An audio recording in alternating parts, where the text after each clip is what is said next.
को सबसे ज़्यादा इम्पोर्टेंस दे रहे हैं, and this is the reason why I think most of the families are going through a very rough situation. Financial stress, mental stress, lack of freedom, बहुत तरह तरह की मानसिक परेशानियां हम सब फेस कर रहे हैं. इवन हमारे बच्चे who are not going to their schools, they are not meeting their friends. तो हम इन परेशानी से कैसे बाहर आएं?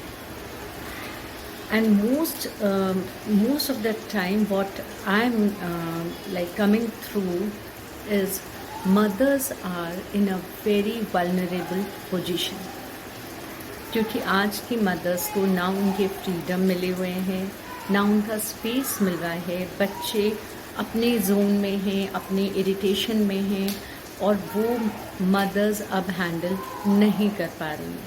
सो I am going through a number of women talking about their problems with their children at home, telling me that their kids are not cooperating, their husbands are not cooperating, and it is really a very difficult time for them. I totally accept, I totally admit this. तो मैं आज आपको बताती हूँ how to cope up with this pressure in this COVID time. सबसे पहले जो मैं आपके संग शेयर करना चाहती हूँ वो ये है जो मैं अपनी पर्सनल लाइफ में खुद फॉलो कर रही हूँ, and that is the biggest mental balance. अब आप सोचोगे कि मैं ये मेंटल बैलेंस कैसे रख रही हूँ, right? Very honestly speaking, even I am not going out too much of my house. मैं भी बच्चों के साथ हूँ, मैं भी फैमिली के साथ हूँ, मैं भी एक जॉइंट फैमिली में रहती हूँ, but still I am balancing me and my family. Now you will like to know how. सबसे पहला टिप जो मैं आपको देना चाहती हूँ वो ये है कि पूरे दिन भर में 12 और 14 आवर्स ऑफ वर्किंग टाइम, जो कि बाकी समय हम सोते हैं, पूरे दिन भर में आप अपने लिए हाफ एन आवर से 1 आवर ज़रूर निकालें. आप सारे शेड्यूल्स को फॉलो करें, बट हाफ एन आवर अपनी पसंद की चीज़ ज़रूर करें. अगर वो अकेले बैठना है तो गो एंड सिट अलोन.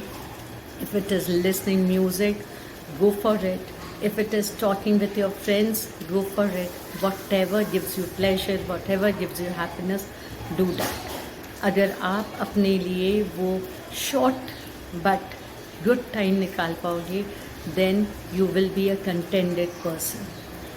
जितनी भी busy आप हों, आप अपने लिए half an hour to 1 hour का टाइम ज़रूर निकालें.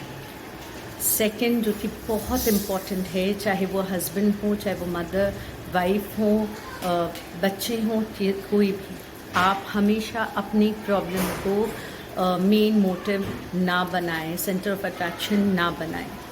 If you are a husband, please think about the problems which your wife and your children are facing. If you are a wife, please think about the problems your husband and children are facing, and if you are a kid, then please think about your parents. So अपनी problem को छोड़ के जब आप दूसरे की problem के बारे में सोचोगे, automatically you will have good vibes at your home. Third जो सबसे मेजर है, आप ये जानना चाहोगे, बीइंग अ पेरेंट, जो कि मैं भी एक पेरेंट हूँ, मैं आपसे शेयर करना चाहूँगी कि हम अपने बच्चों को किस तरह से कंट्रोल करें. बिकॉज दिस कोविड टाइम जो हमें मिला है, हमने ये देखा है हमारे बच्चे बहुत ही इरिटेटिंग और not at all under control रह जा रहे हैं. So please try to be bit softer with them. उनको अपने बच्चे ना समझ के दूसरे का बच्चा समझने की कोशिश करिए. आप उनके साथ सॉफ्टर हो जाएंगे. This must be it seem, I think you must be thinking it is very funny, but मैं आपको कहती हूँ, मैंने आपको ऐसा क्यों कहा. द रीज़न इज़, जब आप अपने बच्चे को अपना बच्चा समझते हो, you have a full bag of expectations from him. Same problem के साथ अगर आपको दूसरे का बच्चा मिले तो you will try to counsel him, right? आप उसे समझाने की कोशिश करोगे विथ ज़ीरो एक्सपेक्टेशंस, राइट?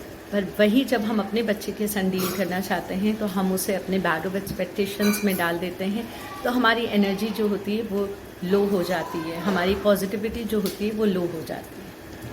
सो एक बार आप अपने आप को न्यूट्रल जोन में रख के उसके अपने बच्चे के साथ ज़ीरो एक्सपेक्टेशन के साथ डील करने की कोशिश करिए, उसे कंफर्ट जोन में कोई बात समझाने की कोशिश करिए। आई एम डेफिनेट आपका बच्चा आपकी बात ज़रूर समझेगा और ज़रूर वो आपकी चीज़ों को फॉलो करेगा। ये 3 चीज़ I hope will help you out to fight with this situation a little bit.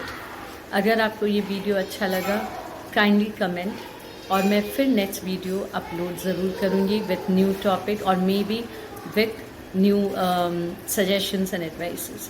Thank you so much.